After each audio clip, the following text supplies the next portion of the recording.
Hey guys, come on in. We'll give people about 5 minutes to roll in. Hope everybody's having a great day. It's supposed to be hot today, Keto. Going back in the 90s Yeah. this week, I think. Friday, Saturday is supposed to be in the 90s, I think. Hey guys, thanks for joining. We'll give people a couple minutes to roll in, and if you're new to Keep Growing Detroit's classes, these are webinars, so we can't see you. You can see us, and we'll mostly communicate in the chat box, but if you'd like to speak or need to speak, you could raise your hand and we can give you permission to speak on the camera. So that way, if we have a really big room, it doesn't get flooded. But so if you want to find that chat box, maybe drop a line in there. Tell us how you're doing. Want to find the chat box and say hey. We'll give people a couple minutes to roll in and get started.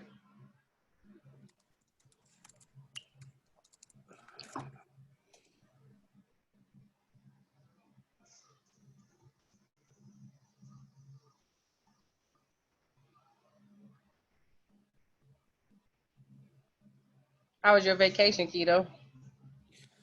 It's great. Good. Yeah, we were in what was it called? Frankfurt. It's like just south of Sleeping Bear Dunes.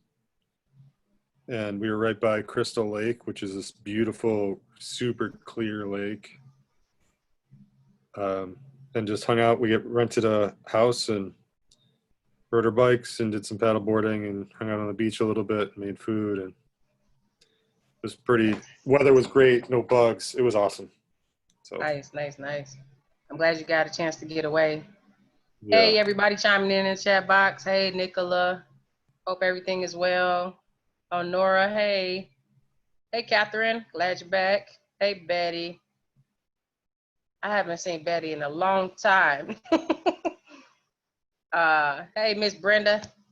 Hey, Cindy and family. Hope you guys are well.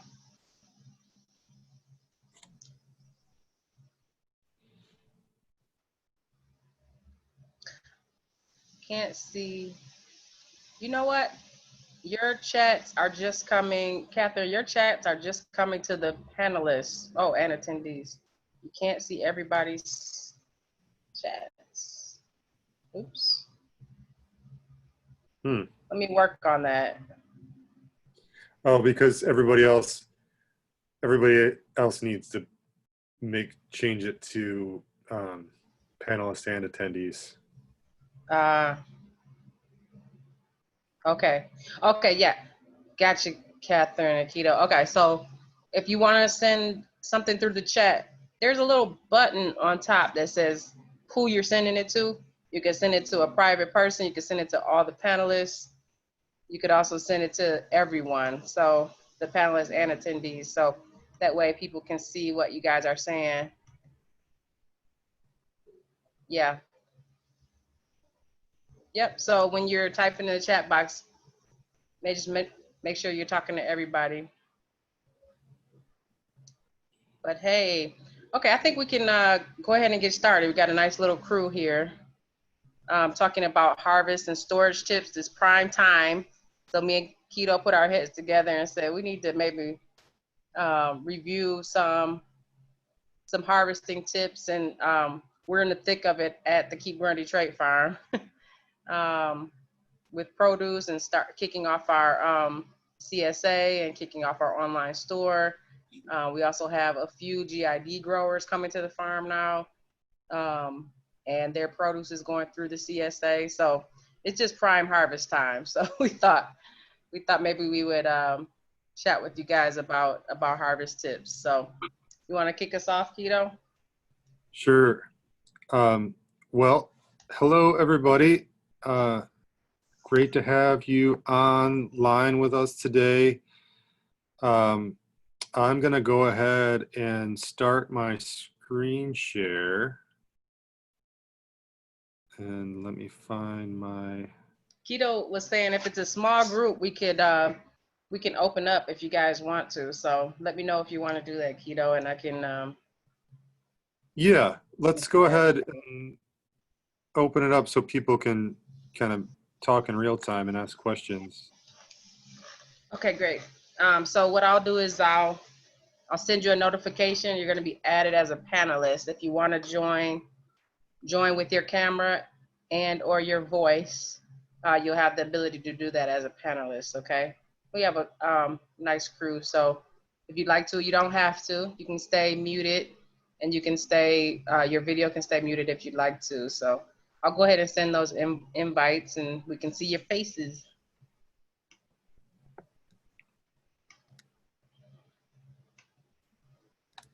All right. So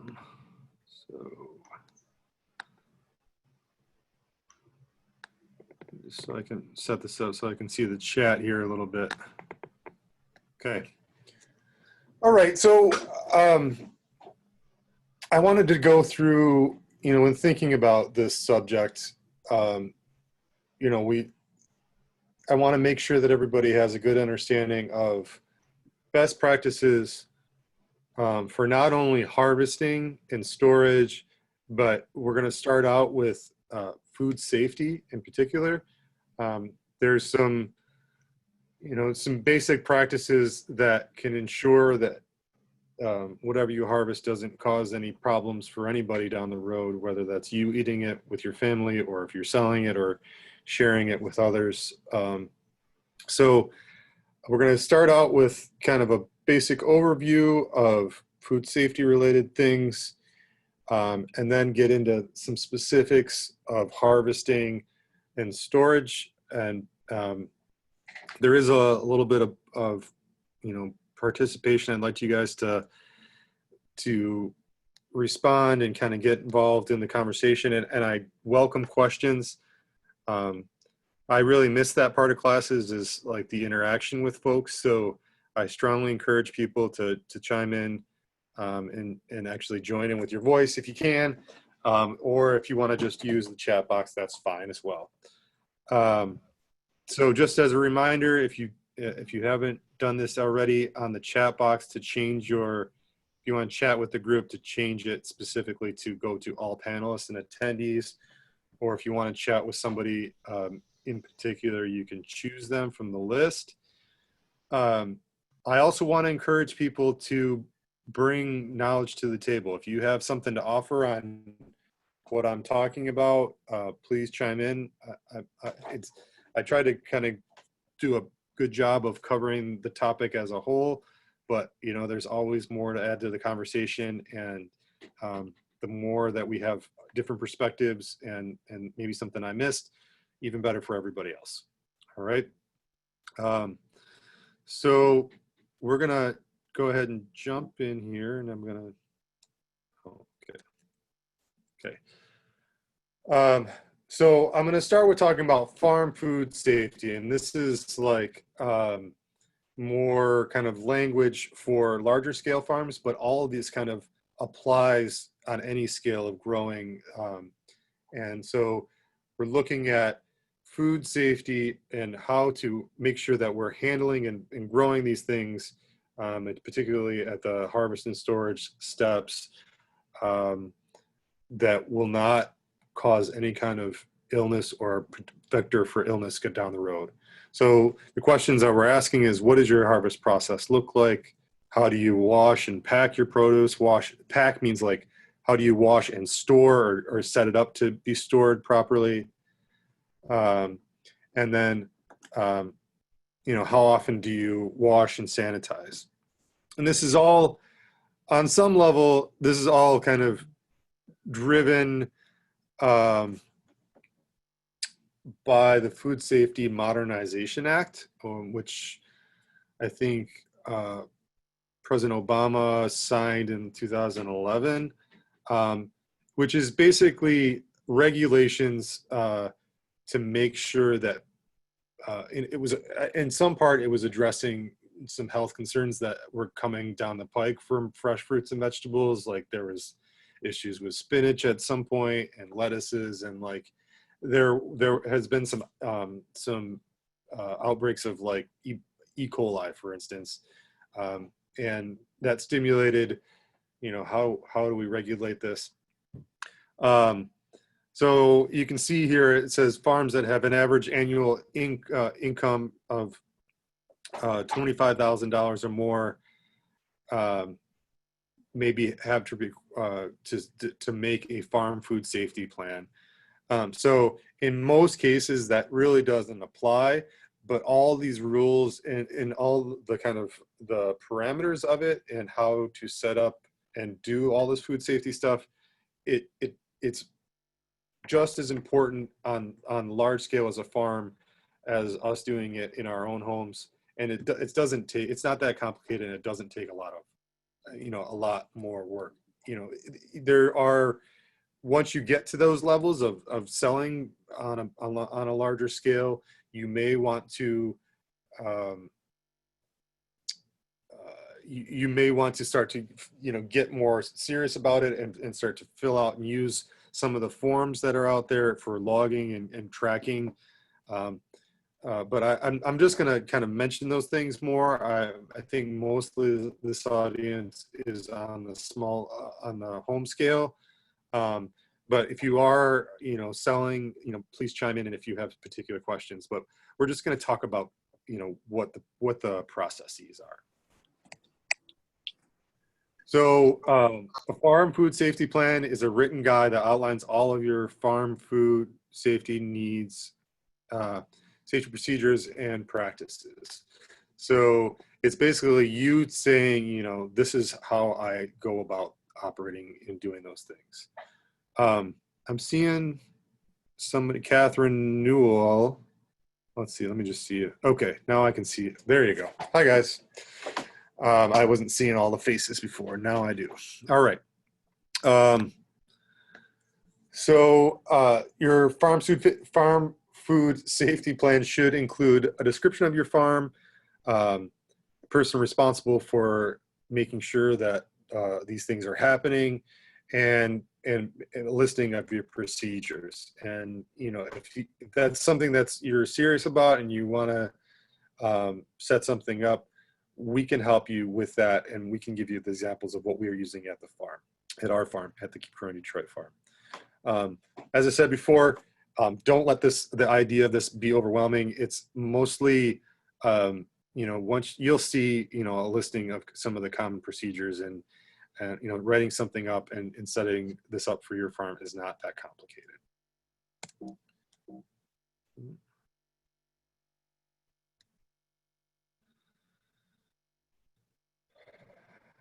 Do you need a farm food safety plan? We encourage all growers to practice safe food handling and storage. So like, as I mentioned before, it doesn't, you know, I guess from my own personal experience, that's something that I resisted for a number of years. Like you know, like I know that I'm healthy, and I know that I wash my hands, and I know that there's nothing, you know, I've never had issues with any kind of contamination in my garden. Like, why do I have to do these things now? Like, it just seemed, I guess in my mind, it seemed like unnecessary. But the reality is, and I guess in the time of COVID, like we have a much, you know, it's a much bigger awareness of the potential of bacteria and germs causing problems. And so it's something that we should take seriously. And I've come to acknowledge that in my own life and how we handle things and produce at home. So you know, the steps you already take to ensure that your produce is safe to eat should be written down and communicated to all, you know, who you're kind of working with on your farm. So let's get down to it. So these are kind of in three main sections: pre-harvest, harvest, and post-harvest. These are kind of some of the things to keep in mind. And these are the things that you would outline, and you could use all of these, these definitions if you're creating, your own food safety plan. I did, just as a note, I shared with T to share with the group the slides from today, a resource on storage and storage temps, and also one of our one-pagers that we use to define a lot of this food safety stuff. So, shortly after the presentation today, you'll get those in your email. So you don't have to worry, as a lot of this is covered. You don't necessarily need to, take a lot of notes. So from the top here, if you're sick, don't pick. So very much so, like any kind of, if you're feeling feverish, if you're not feeling well, don't interact with the produce that you're going to be sharing with others, because that could be with the handling and your breathing and all those things, that could be a vector. Also, be sanitary with the clothes that you're wearing, and you could even wear harvest gloves, if that, particularly if you're selling. Setting up a water system for washing and for what's called hydrocooling is a really good idea. We'll talk about that a little bit more at the harvest, when we're talking about the harvest steps. But just as a note, absolutely do not use rainwater. If some people have rain barrels or some kind of rain catchment systems, that is not potable water. It's something that we need to keep separate. It's completely fine for watering our crops. When we're using that, we're really wanting to water at the root zone, but it's not potable. It could have potential bacteria or potential problems, whether that be from bird poop that was on the roof and the water wash over that and it sits in the tank for a time. There's vectors there. Wash your hands regularly and wash with warm water for a minimum of 20 seconds. The kind of standard, and I think everybody's pretty familiar with that these days with COVID. Clean, sanitized tools using 2 steps, soap to remove dirt and grime, and then a mild bleach solution, which is basically a cap full of bleach to like a gallon of water is more than enough to, and just, whether that, or what we do at the farm is we actually put that in a spray bottle, and that helps, not have to use a bunch of bleach and, and have all the runoff of bleach in going into our groundwater and all that kind of thing. So we try and, not have to, it's enough to do a sanitary spray. Animals should be off and away from the growing area when you are harvesting, just to minimize any kind of cross contamination. So particularly, animals that want to be right by your side, you want to just keep that separate. I mean, if you can't avoid having animals, and animals have lived on farms for many, many years, but particularly in the space of you handling and processing produce, that's going to be something to make sure of. Okay, so moving on here. Harvesting. As you're picking stuff, inspect your produce for animal waste, particularly, for bird poop. You can see that white spot or whatever. You can, it says here, do not harvest any produce that has been contaminated with animal feces. I would say a caveat there is, like, if you, particularly for personal consumption, if it's something that you're going to be cooking anyways, like eggplant, for example, if you wash it really well and sanitize it, there's ways to wash the produce to, if that was like a prize looking eggplant and you still wanted to harvest it, I think you could.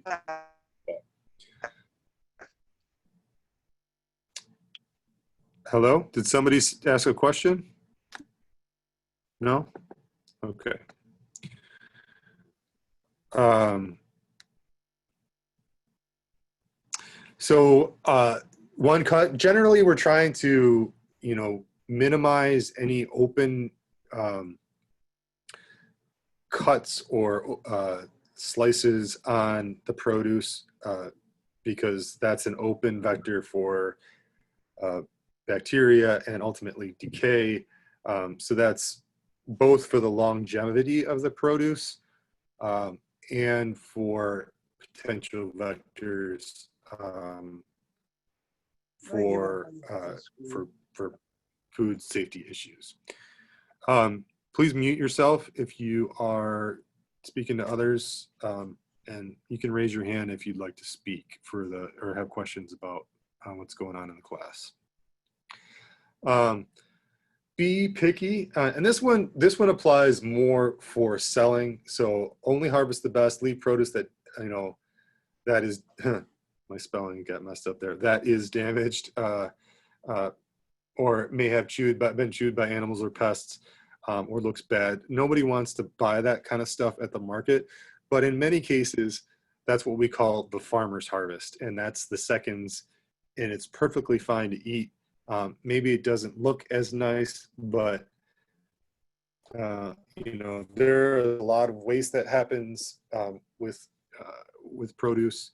A lot of I don't know numbers exactly, but I would say maybe a third of what anybody grows at any particular time, a third of what could have been a harvest is lost because of not optimal quality or a slight damage. So I'm encouraging folks to remove or cut off the bad or undesirable parts and use the rest. Like, as long of course, make sure that you are taking into consideration these safety parameters, and if it looks like it's decreased in quality, it's rotting or anything, of course don't eat that kind of thing. Hand washing again. Did you go to the restroom? Did you have a smoke break?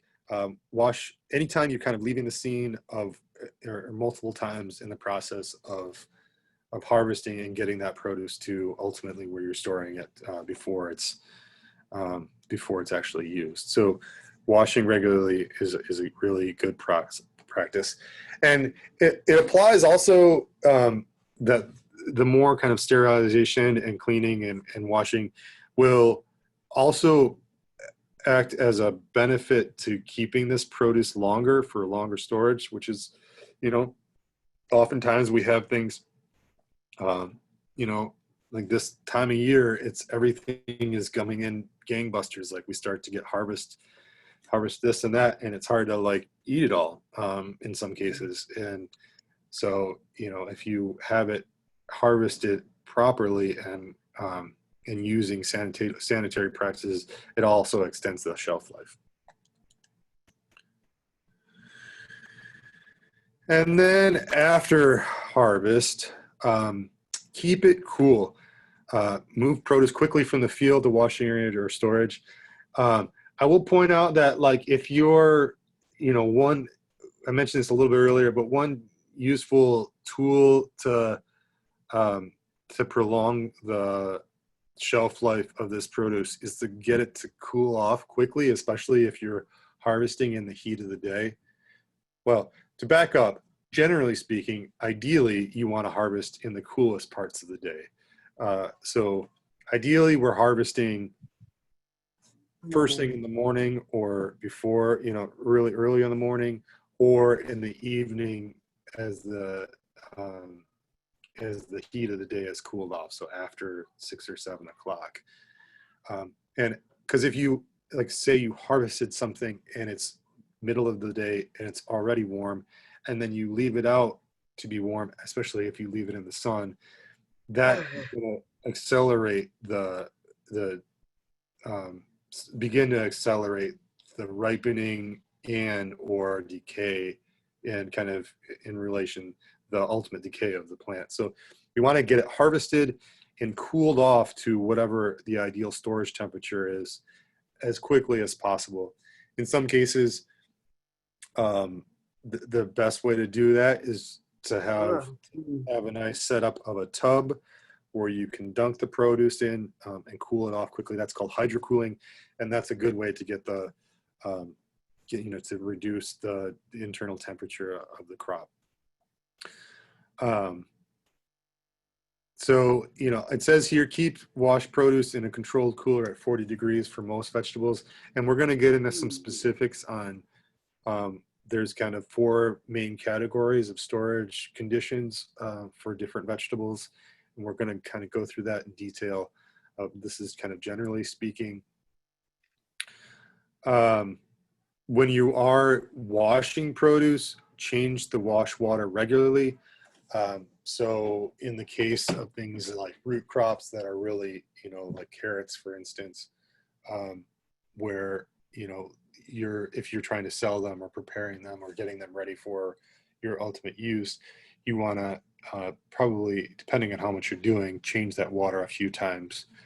And again, never use rainwater. It's not potable. Use, when you're storing in containers, make sure that they're clean and sanitized. And do not reuse produce bags or rubber bands, because those are possible vectors for those for bacteria. And then after all that, whatever tubs and containers and that you've used, harvest nets, etc., be sure to clean and sanitize them so they're ready to go for next time. So when you're ready to go out and harvest again, it's worth the extra work at the end of the time if you can. If you are going to be transporting this stuff, make sure that you're thinking about the temperature and try and avoid any kind of issues with it getting too hot.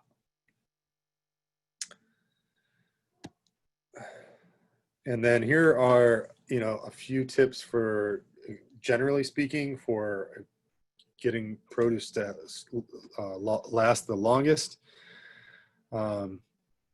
So harvest, generally speaking, you want to be harvesting things at peak maturity and as possible. There are a few exceptions, such as tomatoes, where tomatoes actually will continue to ripen off of the vine once they've gotten to a certain point in growth and size. Usually that's after they get a little bit of color on them. So they go from green to kind of a white, and then they'll start to change to whatever color. They get to a little bit of a whitish phase, and then they'll get into what their final color is, whether that be a Cherokee purple or a standard big beef red or whatever. And so you could bring those in and put those on the counter to harvest off vine. In some cases that makes more, particularly if you're having issues with pests, like squirrels taking up one bite out of a fruit that is just ripe, then you can avoid that if you harvest slightly early.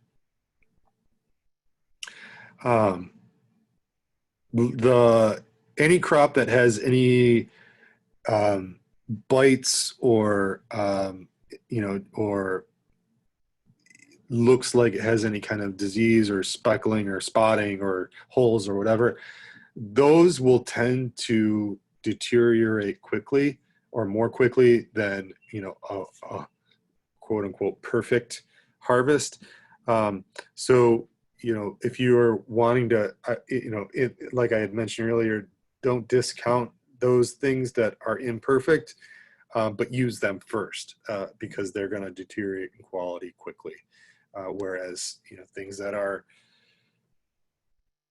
haven't had their cell walls damaged have less of a vector for that bacteria to start to degrade the quality. As always, handle that food carefully, to avoid it getting bruised. Like if it was a zucchini, for instance, and they have kind of a soft skin, and if if it gets banged around in a bin or nicked up a little bit, that spot will start to deteriorate quickly, as much more if it didn't have the bruise on it. And then generally speaking, any kind of fruiting crop, you want to leave an inch or more of stem on the vegetable, because that is a vector for the moisture loss from the crop.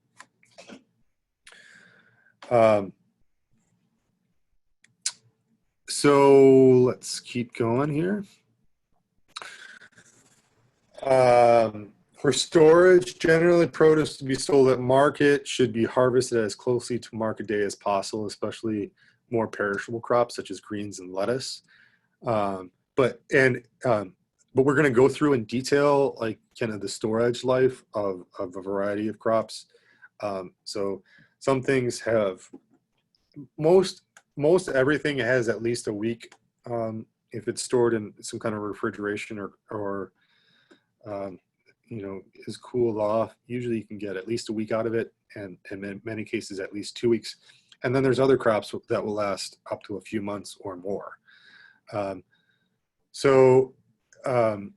then for personal use, it's similarly, it's like, well, you have to come into a rhythm of what's going to make sense. But there's also, you have to think about when some crops need to be harvested continually. So knowing, you can't just leave it on the vine saying, well, if I leave it on the vine, it'll keep longer and then I can harvest it when I need it, because some things will, beans as an example, will continue to mature and then they'll get large and tough and, not very desirable to eat. So you have to play those games with each individual crop. Growing vegetables in general is very much like getting to know a new family or a new people. You get to know their, personality, how they like to grow, how they like to be harvested, how they like to be stored.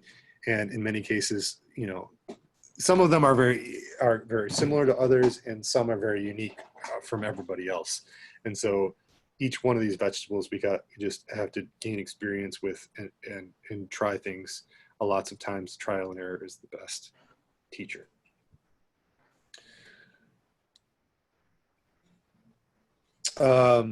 So now we're getting into talking about storage. So once harvested fruits and vegetables, we want to, generally speaking, most everything wants to be kept pretty cool or cold. And there's 4 different categories that we can kind of put those into.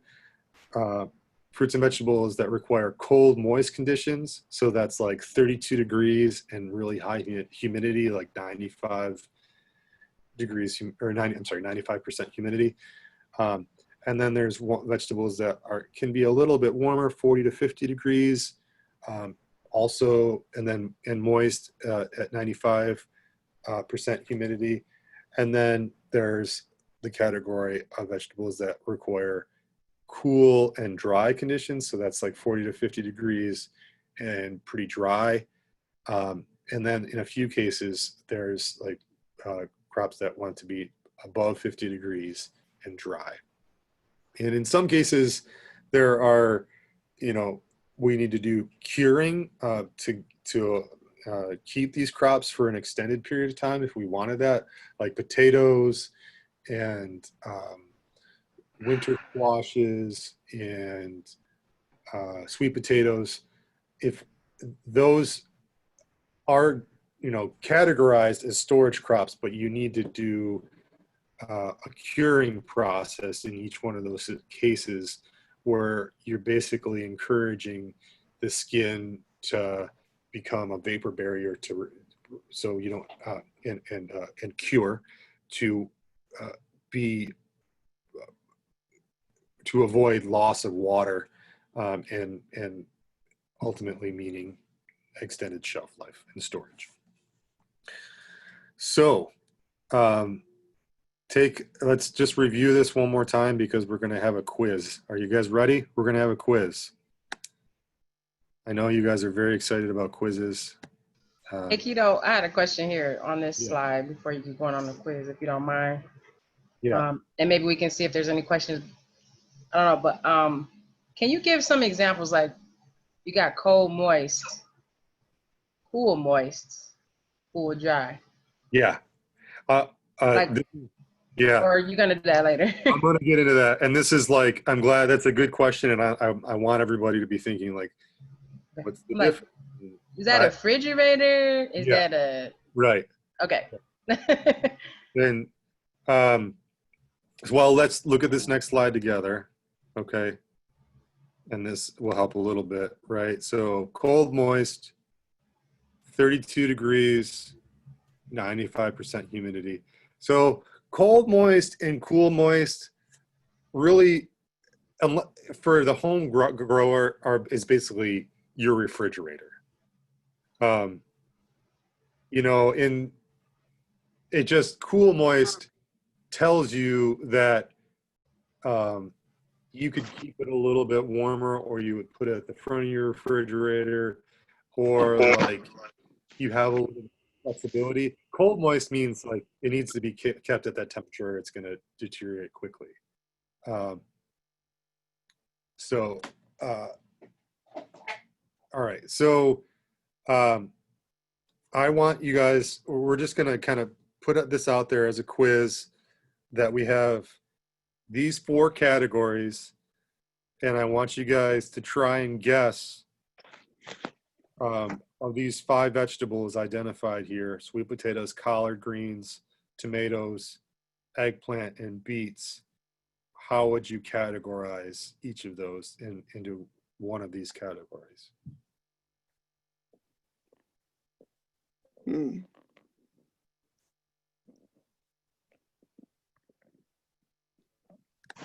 Potatoes, warm, dry.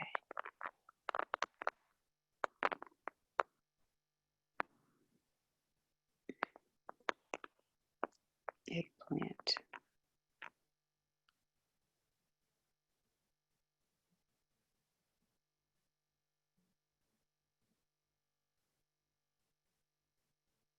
Okay, anybody want to take a stab at one of them?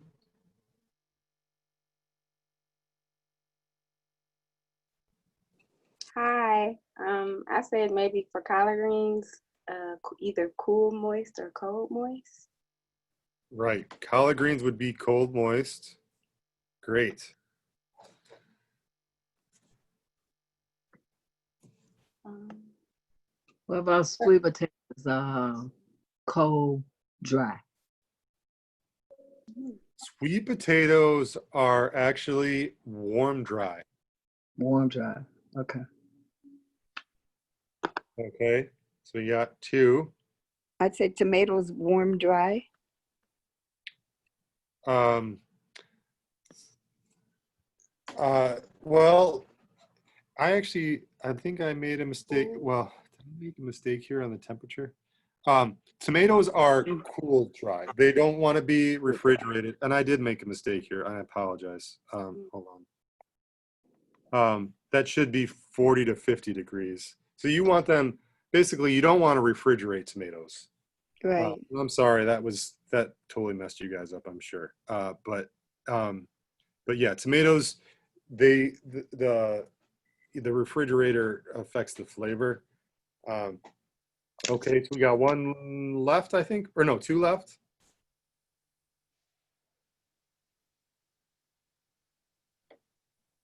Eggplants cool dry. Eggplants cool dry, correct.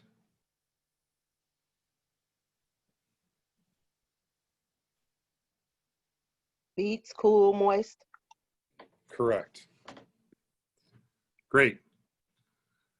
And so and then I'm going to move on here. So now you have a reference in your slides of specifically the temperature range and the relative humidity and length of storage for each of these categories. Okay, so we got everything, most everything under the sun. I was looking up a few of these things, and a few of them they didn't include in this the resource that I got these from. But this gives you a good general idea of how you want to store these things. And also, you know, in some situations, how long you can keep them for, or in every situation, how you can keep them for. I'm not going to go top to bottom and list them out, but so there's 3 or 4 different slides, or well, 3 slides, because the last 2 categories are relatively small. Cool dry is mostly garlic and onions. So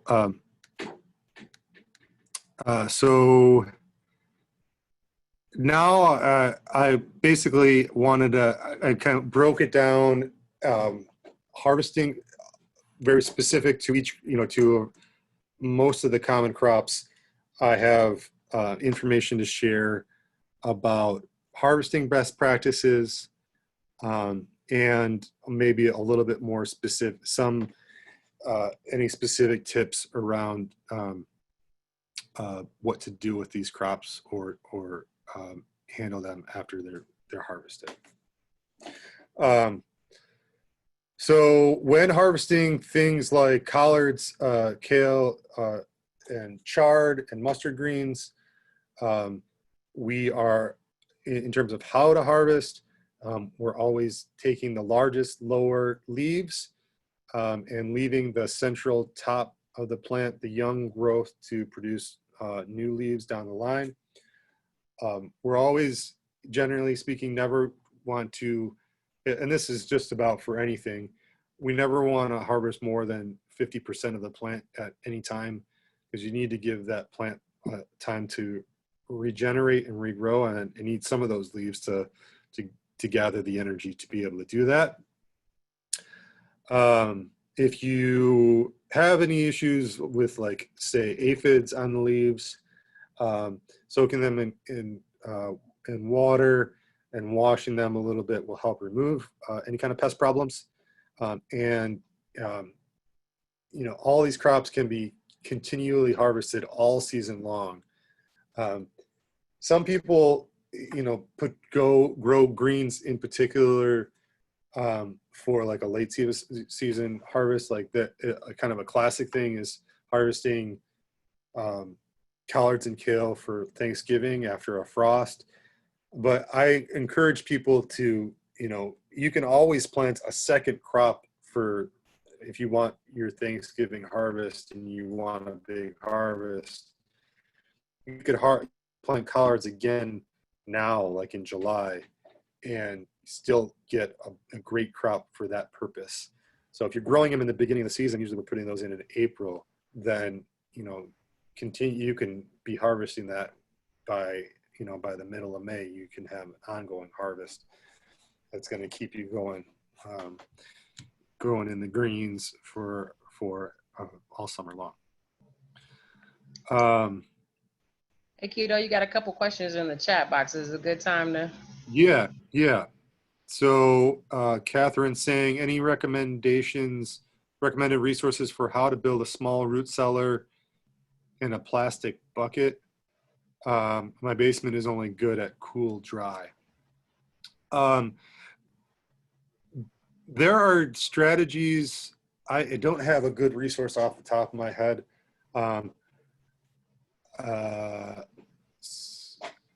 But if you have a cool, dry basement, you can still use that environment for, things that need the moisture. So like you could,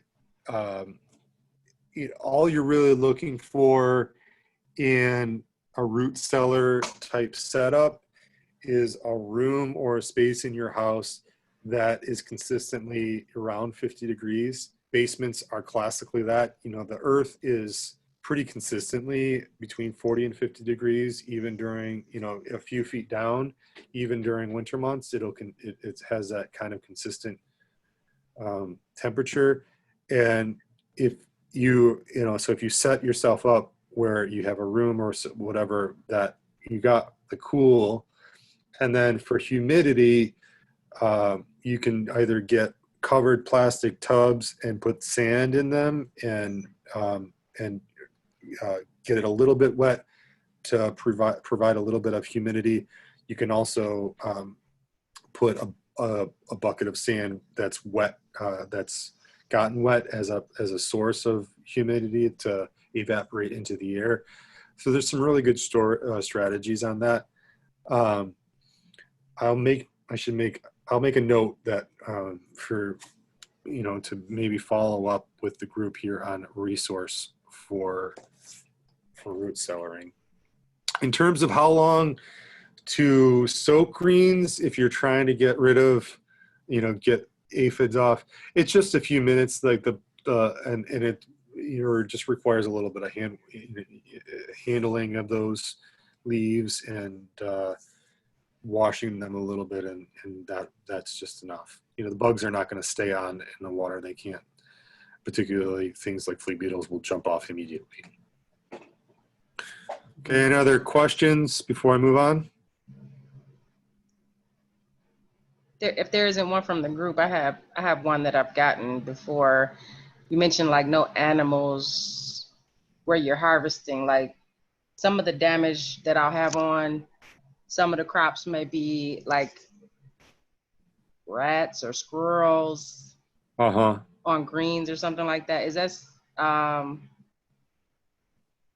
I mean, I wash it off, but Yeah. is that kosher? Well, I don't. Well, one, for personal use, definitely. You're not gonna try and sell that to other people, of course. Right. For personal use, I just cut off. I do a healthy cut off of whatever has a bite into it, and that's good enough for me. I think it's a personal comfort thing. If you want to be, if you want to be, I don't think that's any kind of bite from a mammal can get into the system of the plant and cause any kind of problems. It's just you don't want to be interacting with where the bite was made. And if you do that, plus a good washing, then you're probably just fine. Okay. There was a question about garlic too in the chat. Right. So garlic is,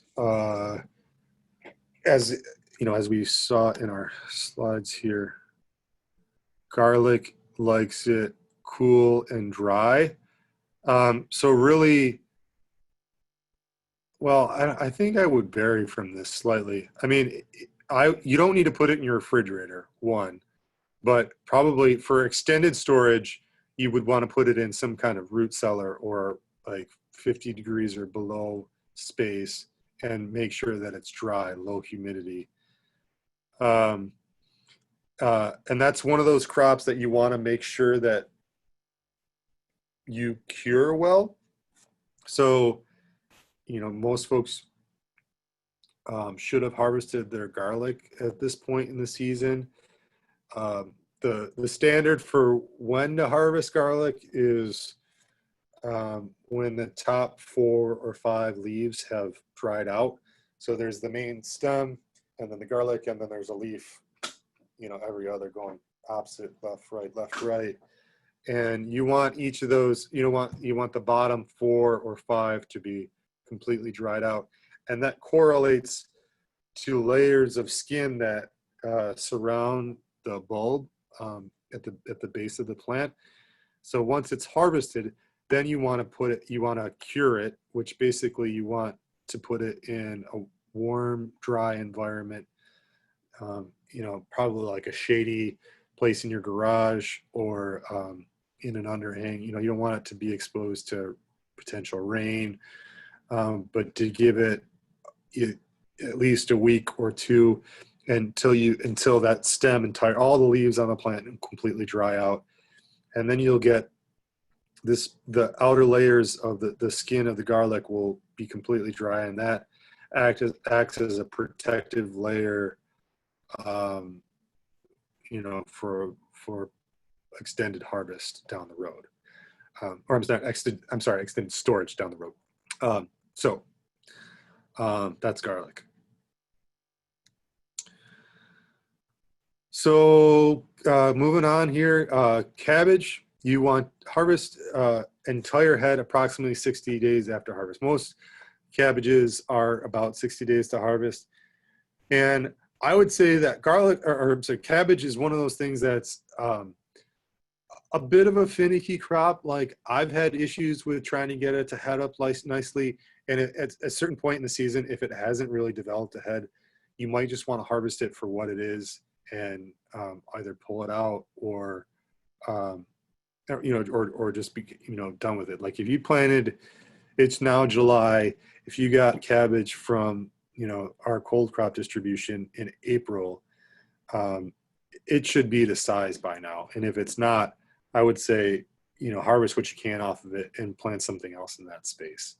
We're having, the cabbage that we're growing at the farm right now just was not a great crop. I think we just did not put enough compost in that field when we put it down. And it's just, they're tiny heads. They're okay, but they're not as big as they could be. Whereas like I was at Fisheye Farm a few weeks ago and he had some stellar looking huge cabbages. But if if all is well and good and you got a good sized cabbage, you can just twist out, you basically break out the center of the head and leave the larger outer leaves. And you will get little cabbage sprouts. You'll get, 1 to 3 inch sprouts that will shoot off of the main stem. So that's kind of a secondary crop you can get from it. Cabbage is a storage crop that can be, put in a root cellar, high humidity, all that kind of stuff. Moving on, broccoli. Broccoli is one of those things that the heads are going to form, when they get to the side, get to look like what we, know as broccoli. They get to be anywhere from 3 to 6 inches in size, and they're green. Harvest them. So broccoli is one of those things that I think, you have a window for. If you leave it too long, broccoli is basically the immature flower of the plant. So the harvest part is the immature flower. So if we leave it on the plant, the little florets will start to elongate and ultimately they'll turn into flowers and it's not going to be that edible anymore. Once we do harvest those heads, you'll usually get one main harvest and then you'll get side shoots of like onesies and twosies. And so, both with cabbage and broccoli, like they're mostly a one harvest, they're not much of a, you don't get much of a secondary harvest, but you do get those side sprouts. Also with broccoli, the leaves are edible. They're not quite as good as collards, but they can be used like collards. And it's all, always trying to make the best of it. You can also, if the plant is not super old and tough, it's like still at this point in the season, if you decide you want to pull up the whole plant, you can peel the entire stem and you have the central trunk, so to speak, is tender on the inside. And so you can make a slaw out of that or slice it up and steam it just to remove the kind of tougher outer skin. Brussels sprouts. Brussels sprouts are one of these long season crops that we have to be very patient for. They're usually 100+ days or thereabouts, which means that you're going to plant them in the spring and you're really not going to get a harvest on them until almost, till the end of the season. They appear, if you're growing them for the first time, the sprouts will start to grow at the base of where the main stem and the leaves are, right in the crotch of there. That's where the Brussels sprouts will start to appear, and you're going to basically be harvesting them once they get 1 to 2 inches in diameter. For the most part, it's not a cut and come again kind of thing. You get one spot, one harvest. Oftentimes when you see them at the farmer's market, they just cut off the entire stalk with the sprouts still on it, and you just pull them off all at once because it's just a one-time harvest thing. Oh, hold on a second here. Question about broccoli in the chat box, Keto. Can broccoli stems be used as animal feed? I've heard of kale stems being used as forage as well. Animals, like, I mean, I guess it depends. I'm not sure what animals you'd be referring to. Like, if it's,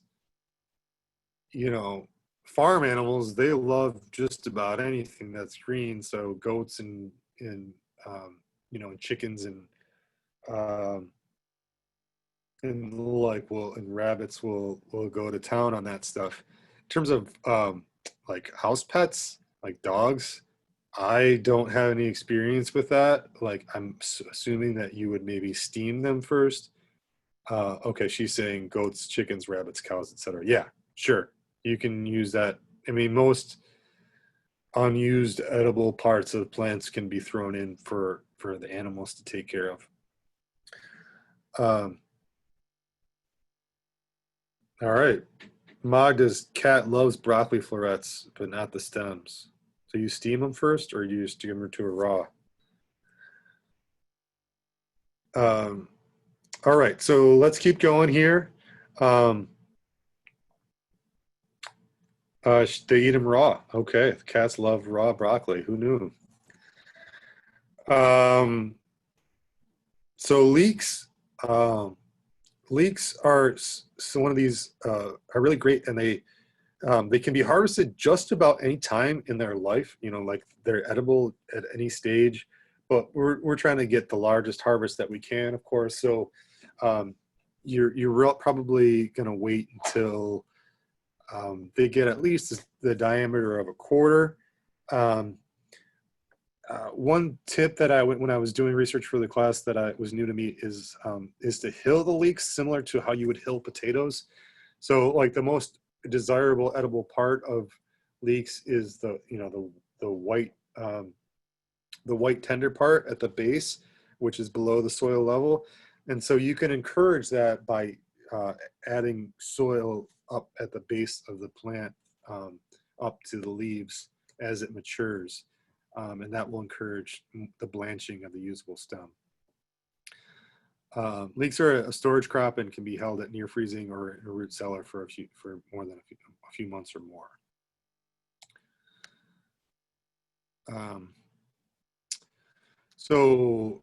Bok choy. Bok choy is about 50 days. Be sure to harvest the whole head before it bolts. And that applies to a lot of these cooler season leafy type crops like lettuce. Basically, all of these crops have different life cycles, okay? And every one of these crops has some period where they're going to go to flower and they're going to produce seed.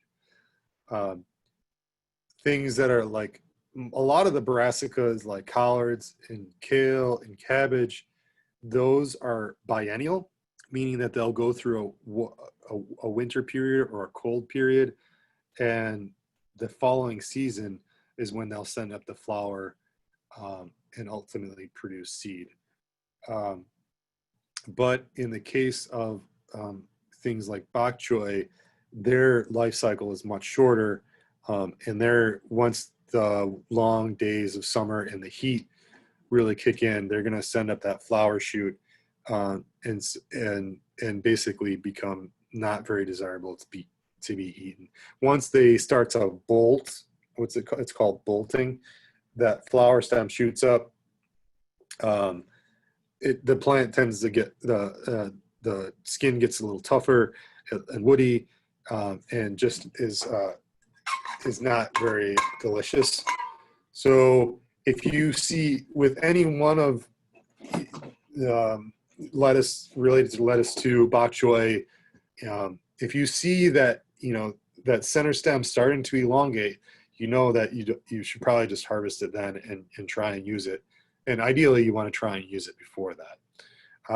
It's finicky sometimes because you're expecting. Because there's so many varieties of things like bok choy and lettuces of different sizes and shapes, it's not always clear when is the best time to harvest. And you can always be harvesting the outer leaves of those things ongoing throughout the season. But, I would say, generally speaking, to pay attention to days to harvest and to, the summer heat really starting. So, if you know that bok choy is a 50-day crop and you planted it in the middle of April, by the middle of June, you should definitely have harvested it by then. So that's just another kind of checkpoint of like when you're looking at crops and, and when's the best time to harvest these things. And then, generally speaking, these things that are prone to bolting, lettuce, cilantro, bok choy, mustard greens, radishes, if by the middle of June, for the most part, if the days are getting above, if the temperatures are consistently above 80, 85 degrees, then you should probably expect that you should be harvesting either harvest it to eat or just pull it out and start something else if you just didn't get it to it in time. It's hard lessons, we put so much. It's something that I've been thinking about a lot I've been spending a lot more time at the farm, at the Keep Growing Detroit farm. And we put so much energy into getting these crops, starting the seeds indoors and preparing the field and getting them set up and protecting them from the frost. And when you get to the end of that and they bolt, it's such a disappointment. Like, I don't, it feels, it's to me, it's discouraging. So I'm always looking at the field like, what do we got to harvest right now? What needs to be harvested? Because like, otherwise it was a waste of that space. We could have been growing something else that we could have harvested. And, so, I mean, that's the farmer's dilemma, I think. Okay, moving on. Celery. Celery that we classically grow, and that we know, for making ants on a log and that kind of thing, is blanched. And so it's a little bit kind of, I guess at this point in the season, slightly late in the season to be blanching the celery. But if, for future reference, there are a couple different ways that you're basically trying to limit light, not totally grow them in darkness, but limit light for the plants, which causes them to elongate a little bit, to take on maybe a little more water and to be less green. And so, the celery that we grow, like we have at the farm, for instance, and I think what I've seen in a lot of people's gardens, is really green, which means that celery flavor is much more intense. It's great for soups and stuff, and it works for slaws and all that kind of thing too. But if you're looking at, I just don't think it's going to be like, peanut butter raisins worthy. But you can play around with it. You can also hill it with soil, or plant them really close together. And then another tip is, after harvest, cool stalks immediately in water, to address kind of bitter flavors. So a few notes here. Catherine saying, first year growing lettuce, the ones in pots under a tree haven't bolted yet, but the ones in full sun have started bolting. Microclimate matters a lot. So that's true that there are, there are a lot of these things are light triggered in addition to heat triggered. So thanks for that note, Catherine.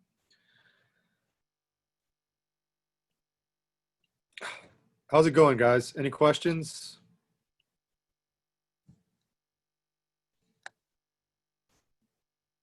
All's good. All right, keep going.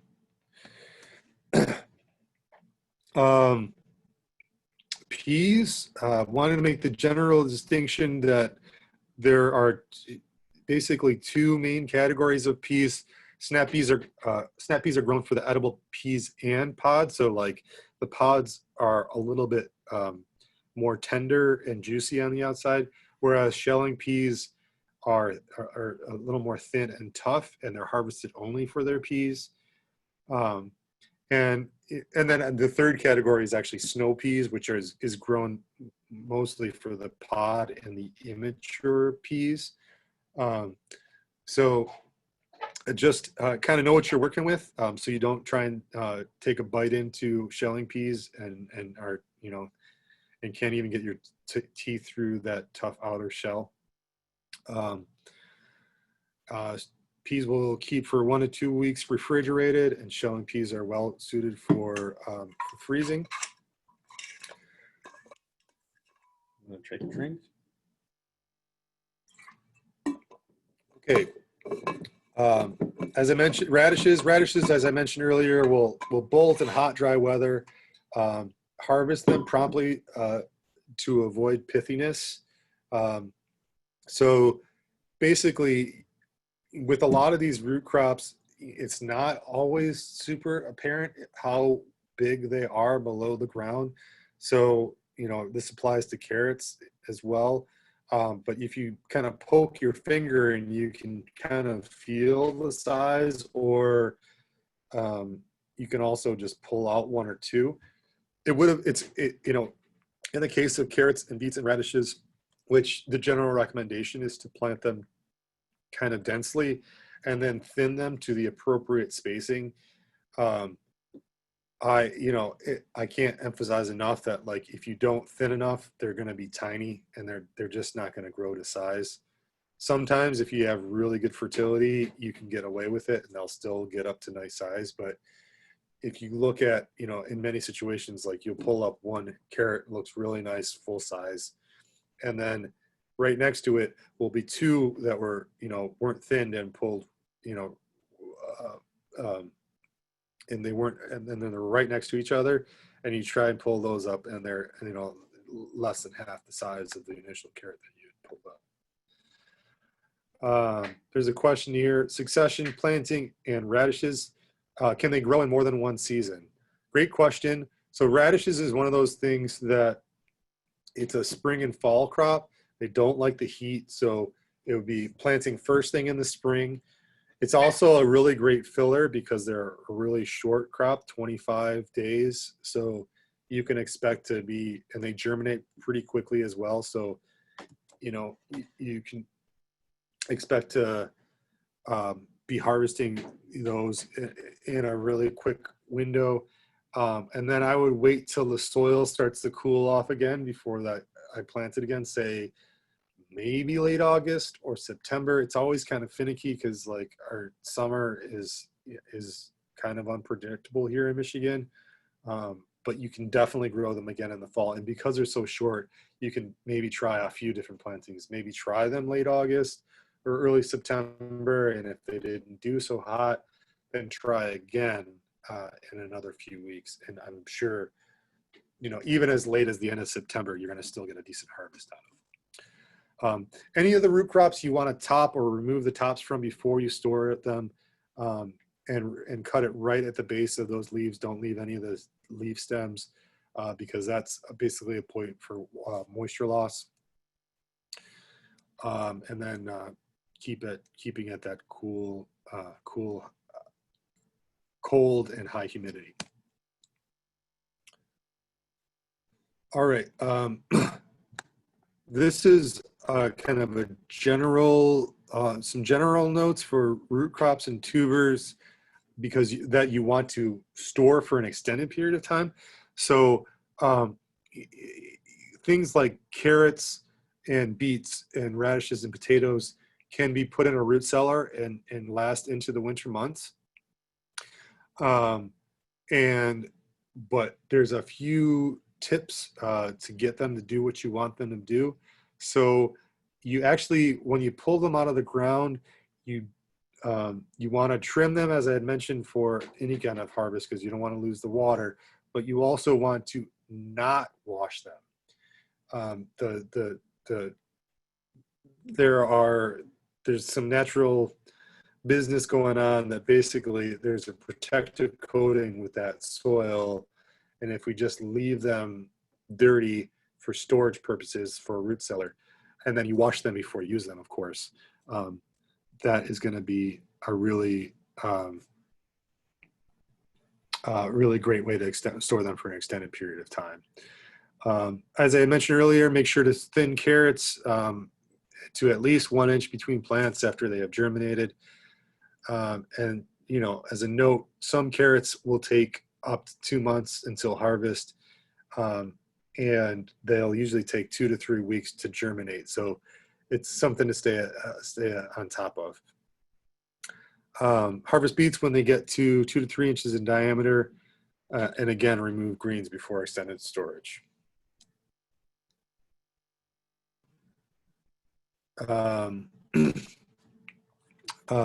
Green beans. So moving on.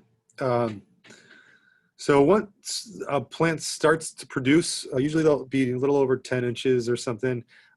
Beans are one of those crops that you really need to stay on top of harvest.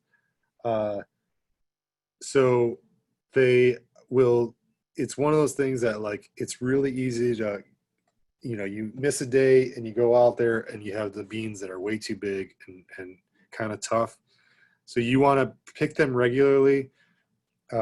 I think the most is, there's a, you know, you can, we're essentially the beans that we like to eat are the immature pod. The mature beans would be more like what's grown for storage beans, like black beans or turtle beans, or, you know, the many varieties of storage beans, dry beans that are out there. But with green beans, we're harvesting it when it's immature. So we don't even really want to see the definition or the shape of the bean in the pod when we're harvesting, and we want to harvest on a regular basis. This will stimulate more growth, you know, for more beans, and it also will just be a much more desirable harvest. And then they will keep well for about 10 days. Summer squash and zucchini, again, we're harvesting the immature fruit, and usually the optimal size is 6 to 8 inches. You can, most of the time, you can just twist them to harvest, but sometimes pruners is a helpful thing to have. Another one of those crops, and this is probably the poster child for check on those zucchinis daily, because there's always that one that gets away from you that's the size of a baseball bat by the time you get it. You know, it's this huge honking thing that's got seeds in it. Is not, you know, it's just not super desirable to eat. And they'll get pithy and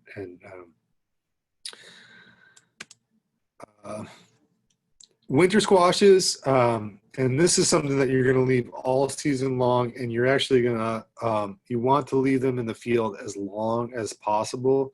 The frost will kill back the leaves, and you just want to keep an eye on it. You don't want to, light frosts are fine, but a hard frost.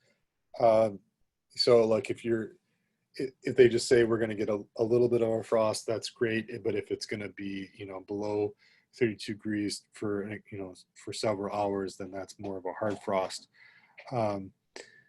And again, we want to cut, and when we're cutting the stems, we want to cut at least an inch from the, for the end of the fruit. And we want to handle the fruit very carefully to not damage or puncture or scratch the skin, because that we want that to cure and dry and toughen. So you can cure them in the sun for 5 to 7 days, or you can take them indoors and put them in an 80 to 90 degree environment with ventilation for 3 to 5 days. That could be your attic with a fan. Was there? Okay, we're good on questions. Okra is a lot of these crops, but just saying it again, a lot of these crops are, we harvest them at immature stage. So okra is another one of them. So, you know, no bigger than 3 or 4 inches. And I would say even more like 2 to 3 inches. And when you're harvesting okra, you definitely need to use, you know, some kind of pruners. They're pretty hard to, I guess when they're really young, they'll break off reasonably, but using pruners is a good tip. They freeze real well blanched. They don't keep very well in the refrigerator, 3 to 5 days at most. cucumbers are, we want to harvest them when, and this is something I learned recently actually, we want to feel the fruit, and we want them to, we want, they have kind of a triangular or three-edged shape. If you look at the line, look at it at the end, there's like, kind of a triangle with kind of flat edges. So we want to harvest them when they're about to what we expect their size. So like if we're growing pickling cucumbers, they're going to be slightly smaller, and slicing cucumbers are going to be slightly larger. But in any case, we're trying to pick them before they start to balloon out and get really round and turgid. That's, once they get beyond a certain point, the skin gets very tough and bitter, and the seeds begin to mature, and they're just not as desirable to be eaten. So avoid overripe fruit. Will be blimpy and plump and start to turn yellow. If you want to save the seeds, you can leave them on the vine all the way till they get as big as possible, and they'll be pretty yellow by that point. But otherwise, you want to get them young when they're still in that immature stage once again. Catherine's saying, I have a blimpy cucumber that I saved for seed last year. I never cut into it, but it's been sitting on my it's been sitting on my kitchen counter for almost a year now. Wow. Should crack it open. I mean, it seems like, did it dry out? Interesting. So melons and watermelons, we really want those sugars to develop. So these are actually, we're harvesting when they are fully mature. And it's a little bit finicky, harvesting melons and watermelons. There are, like in the case of melons, you are looking for when, like cantaloupe are looking for when the gray-green color begins to change to a buff yellow. And their cantaloupes are slightly easier to recognize when they're harvested, because you can tug at the stem at the base, where the stem meets the fruit, and it should come off easily. But ultimately you have to, it's trial and error. Sometimes it's, sometimes works better than others. There's not, sometimes it's, you think it pulls off nicely and you think you're good, and then you cut it open and it's not quite right. It's still edible. It's just, it's not as sweet as you might like them. Watermelons are a little more tricky. There are three major, indicators that folks use. The tendrils nearest to the point on the vine where the fruit stem is attached is browning or dead. And then if you lift up the fruit and turn it over, that's the spot that was on the ground is yellow, indicating that, instead of white, indicating that it's getting the color. And then you can also flick the fruit, and you want to hear a punk sound instead of as opposed to a pink or a pank sound, which basically you want it to sound more hollow, and that is totally subjective. But if you have a couple different fruits, you can thump them all and have a sense of the sound, each of them. I thought for sure we actually have some of these personal sized watermelons at the farm, and Molly and I were looking at them yesterday, and we thought for sure we had one. It had the yellow and it sounded hollow, and we cut it open. It was still wet. It wasn't quite ready.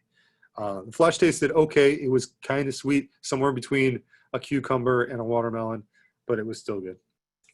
But that's a finicky thing that you have to play around with watermelons. Do you guys see this line on my screen? I don't know where the heck that came from. That's weird. Okay. Basil, basil is something that you can continuously harvest. Oh, now people are playing games with me. So you pinch off the flowers to stimulate more growth, and always harvest from the top of the plant to basically, with these types of plants, you're playing with, if you pinch off the topmost growing point, it stimulates bushiness, or it stimulates the lower branches to branch out more and produce more foliage. And so you'll get bigger flushes of plants to work with. Tomatoes can be harvested both fully ripe on the vine and slightly immature off the vine to ripen off the vine. This is particularly helpful really late in the season when we're expecting frosts, and we know that the tomato can't handle the frost. You're going to lose fruit because they have such high water content. Essentially, you can take everything, green or not, and either individually wrap them in pieces of newspapers and put them in crates to slowly harvest on their own, or you can put them in grocery bags. But you basically want the naturally occurring ethylene gas inside of them to have a pocket to cause the rest of the fruit to mature.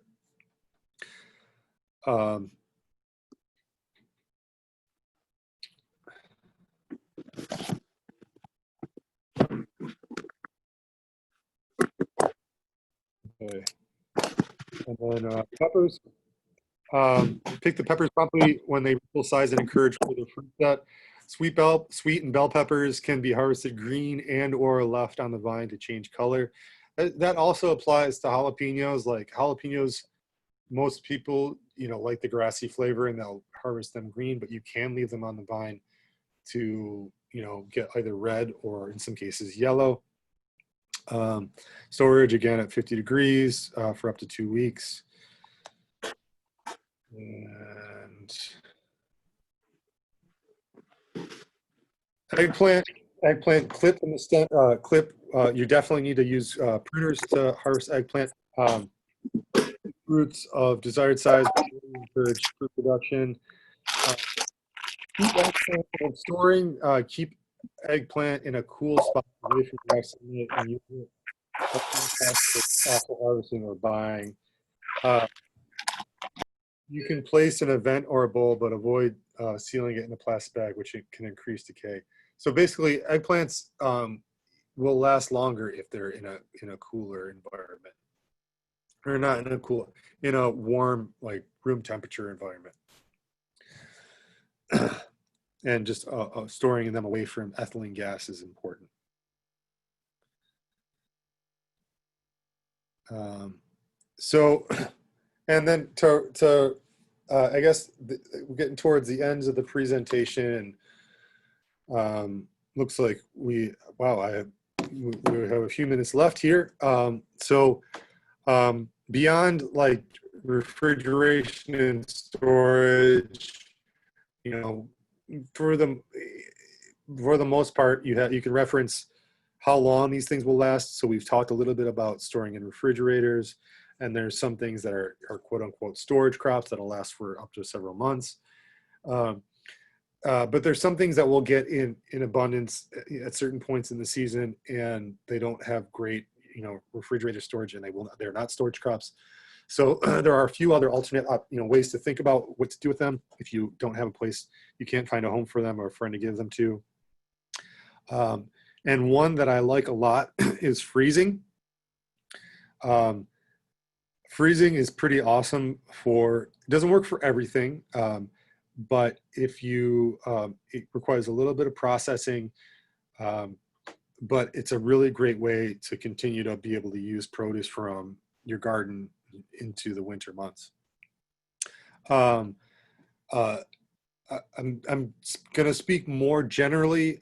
There are specific, some things that do not freeze very well, but we'll talk about those a little bit. But generally speaking, most things you want to blanch first, which basically means you want to par cook them, and then cool, and then cool them off quickly by plunging them in ice cold water. So, so if you like greens, for instance, you would want to do a very quick steam or put them in some boiling water and then quickly cool them, dry them, and then you can put them in freezer bags. Always be sure and label and date. I'm going to say that again. Always be sure and label and date. I'll say it one more time. Always be sure and label and date, because you don't want to be eating things that were in your freezer from 2005. And I have this big, if you're like me, I have a big chest freezer and things get lost in the bottom of it. And I still end up with something and I look at it and looks like some, basil but when was that from? And so then I end up tossing it because I don't know when it was. So date, at the very least, write the date on it. You will get extended freezer life if you use those vacuum sealers like the what are they? Food Saver. There's several different brands. You can get them at most of the big box stores. And basically, you get a plastic bag that you can seal the one end, put the stuff inside of it, and it'll suck out all the air, which really extends the freezer's shelf life. One note is, like, a lot of things, like say you were freezing small fruit or cherry tomatoes or something, spreading them on a single layer on a cookie sheet or a rim sheet, freezing them first and then putting them in the packaging, and then removing all the air and labeling all that kind of stuff.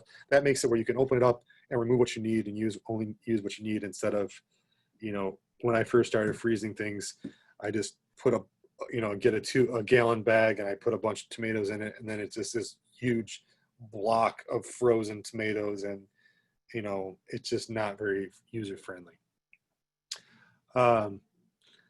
Some fruits and vegetables do not freeze well. Usually that's things that are high water content that we kind of like to eat them in a fresh kind of state, like melons and cucumber and lettuce and radishes.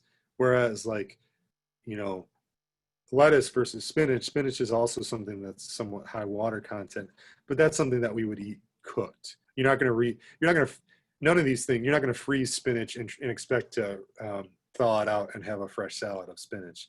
You're going to freeze spinach and thaw it out and make some spinach lasagna or whatever. So, a lot of things apply to freezing, but not all.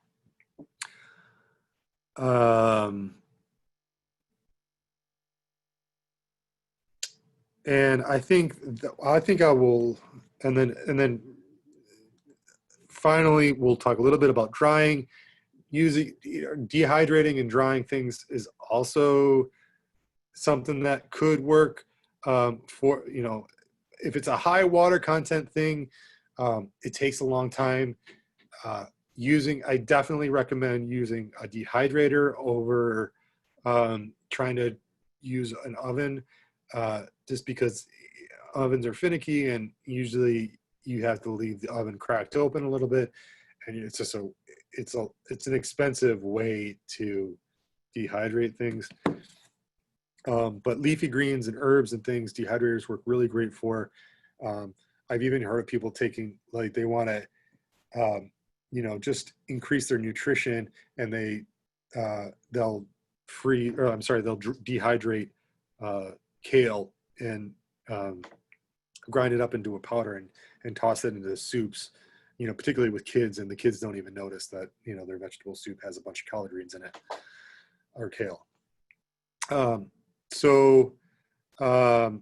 At this point, that's what I got for you guys. This is my email. Don't ever hesitate to drop me a line with questions. And let's jump back to questions for the remaining time.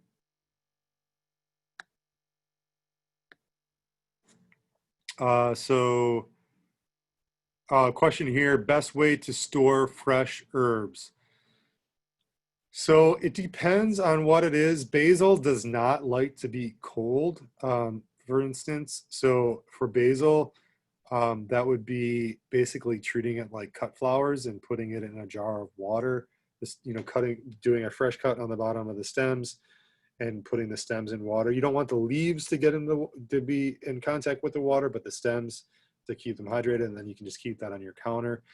Most of the other herbs like parsley and parsley and cilantro and sage and thyme, those all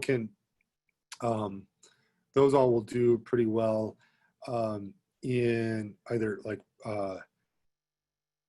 wrapping them in paper towel and then putting them in a Ziploc bag, or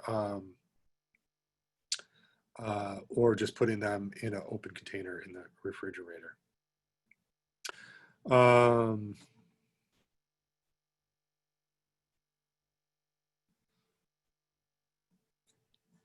What about pink tongue eggplant? How long should they be before harvesting? Those are the smaller variety. So eggplant you can harvest any time. So any one of the varieties, the younger you harvest them, the less seeds they're going to have and the more tender they will be. But of course we want to be harvesting the thing, when it's as big as possible. The pink tongues I think are supposed to be 6 to 8 inches when they're harvested. Whereas like the classic Italian's more like, 8 to 10 inches.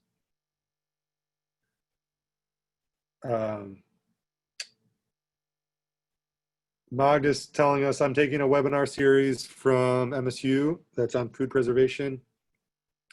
That's pre-recorded and super extensive. So if you're looking to get more information, check out the MSU extension website, sounds like. And then Detra was telling about infusing herbs in oil for later use is also a great way to use. Yes, and then for dehydrators, the Excalibur is definitely the gold standard for dehydrating, because you can control the temperature, and it's got multiple trays, and it's got all kind of the bells and whistles. All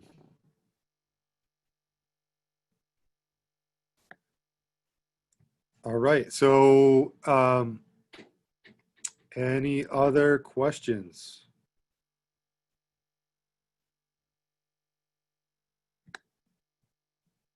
Okay. Well, I just shared the link for the class. Great, thank you. Okay. Well, I think I guess to round things out, stay tuned. We have plans for a really good cooking class in the works. I don't have all the final details yet, but I think that's coming up in the next week. Is it next weekend, T? Next weekend, yep. Do you know the details for that one yet? I don't. I just actually texted Lola. Lola's taking over that class, so. Okay. So Lola, what I do know is it's kind of designed to be helping folks with using, I have all these things coming out of my garden, and what are some interesting and stimulating and creative ways I could be using my produce. And I think we might be having a guest speaker who's, an author on a book that's kind of highlighting that kind of stuff. So stay tuned for that. We should have a posting out for signing up probably at the beginning of the week. So I guess with that, it was good to virtually see everybody today, and we'll see you next time. Shall we all unmute and say goodbye? Or is that too corny? No, I Thanks, love it. Keto. Thank you. Thanks, Keto. Thank you, T. Thank you, Keto. Thanks. Bye. Thank you. Thank for you. the I information. appreciate you guys. Very informative. you. Thank you. Bye. All right. Appreciate everything. I do like this format. We may have to try this, Keto. Okay. Maybe try it. Try one meeting. Thank Okay. you. Bye. Sounds good. All right. Right, Have bye. a good day. See you guys. All right. Bye-bye. Okay. All right. Thanks, Keto. Yeah. I'll talk to you later. Thanks. All right. Bye bye. Bye.